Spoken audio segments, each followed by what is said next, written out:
Hello and welcome to PocketGamer.biz's Top 50 Developers of 2015. I'm Jon Jordan. So number one on this year's chart is Supercell. It's not the first time that Supercell have been number one in our annual kind of roundup of developers. So they were number one in 2013, which was the first year Clash of Clans kind of really took the world by storm. It was released in 2012, and since that time it's basically gone on to make billions of dollars for Supercell, and kind of defined really kind of mobile strategy gaming, and even to a degree kind of mobile kind of core gaming. Really, that was the first game to take off. And I guess in combined with Supercell's other games, so at the same time 2012 they released Heyday, that was very much building on the foundation that Zynga kind of created with its Farmville franchise. So much more casual, but again kind of interesting. And in a sense, I've always argued that Heyday is a kind of more interesting game than Clash of Clans in terms of how it's kind of takes gameplay mechanics and social mechanics and links them together.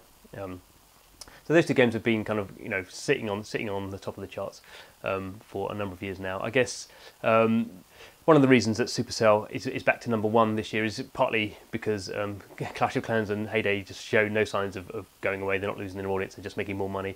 I think it was calculated by one of the analyst companies that Clash of Clans made $1.8 billion in 2014, which is just a phenomenal amount of money for what still is a fairly simple game in terms of gameplay mechanics. Obviously, it's much more complex in terms of the games as a service aspect. But I guess kind of what we've been impressed with more recently is the release of Boom Beach. So Boom Beach is I mean, I find it personally a bit of a kind of a Marmite game. So obviously it's very popular. Obviously Supercell has a lot of money to find users on it. And so you'll always, on Facebook or whatever platform you're on, you'll see adverts for Boom Beach. But obviously it's a very different game to Clash of Clans. So there is a base element to a degree. There is an attacking other people's bases element to a degree, but much looser in terms of the clans. The clans aren't really there. There's much more. I guess you could say, gameplay point of view, it's much lighter in the way that you approach it, and much less competitive.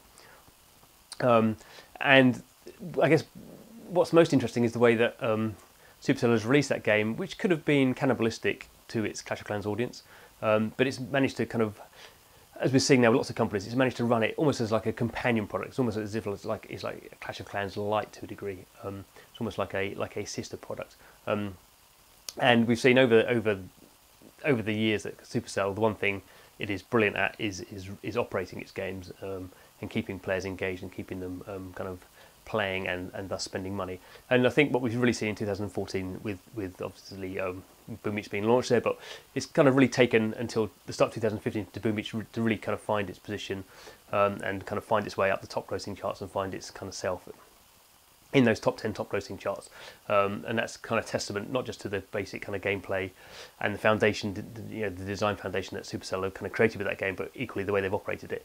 And I guess when we were looking at at the start of the year, we were looking at which kind of companies were going to be on the charts and what position they were going to be at. Supercell clearly were always going to be very highly rated, just because the games are of such high quality and the financial success is kind of second to none. But kind of we were kind of interested, when you've been that successful, how can you keep the passion going? It's kind of like in a sports team, if you're winning the Champions League every year, at what point does Barcelona kind of drop off the pace and just they kind of lose a bit of edge and someone takes over. And what's interesting with Clash of Clans is it's interesting with Supercell, is it hasn't really seen a brain drain like other developers have seen. So normally you get a big success, people start getting paid a lot, the bonuses go through the roof.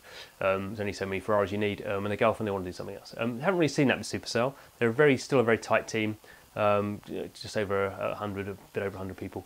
And they just kind of still keep that kind of start-up mentality, and that's kind of interesting. And I guess the way that we've kind of seen that underlined is Supercell historically was always very quite open about killing games. So it would have games that it thought were good, it would develop them, it would put them into soft launch for months at a time, and then if it didn't think they were working for whatever reason, normally Supercell is a very analytics-driven company. If it thought the analytics weren't good enough, even though it spent maybe millions of dollars, developing these games and operating them, it would just go, it's not going to kind of meet what we think our games should meet, that kind of standard, and it will kill them. And kind of I guess famously, I guess it was a self-made fame that they used to tell everyone whenever they killed a game, there'd be like champagne in the studio because they'd killed a game.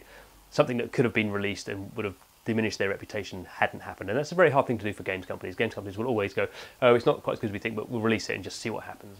See if something sticks." And Supercell, as always, has killed games, and I guess. And that's the most impressive thing, that it had its fourth game, or we're calling it its fourth game. It didn't actually happen to be its fourth game, but a match-3 game called Spooky Pop. That was in soft launch for a number of months. Everyone was expecting it to come out. They were starting to do promotion around it, starting to get previews around it, and then all of a sudden it was just pulled. It's gone. There's no announcement about it, so maybe they've gone a bit quieter on that kind of stuff.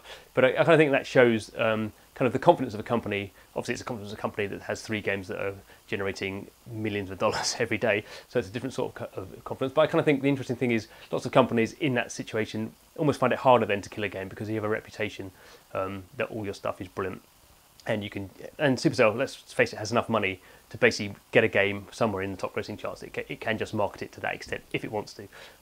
So I think it's kind of a mark of why we made Supercell number 1 is that it killed off that game. So there we go, Supercell number 1 in our developers list of 2015.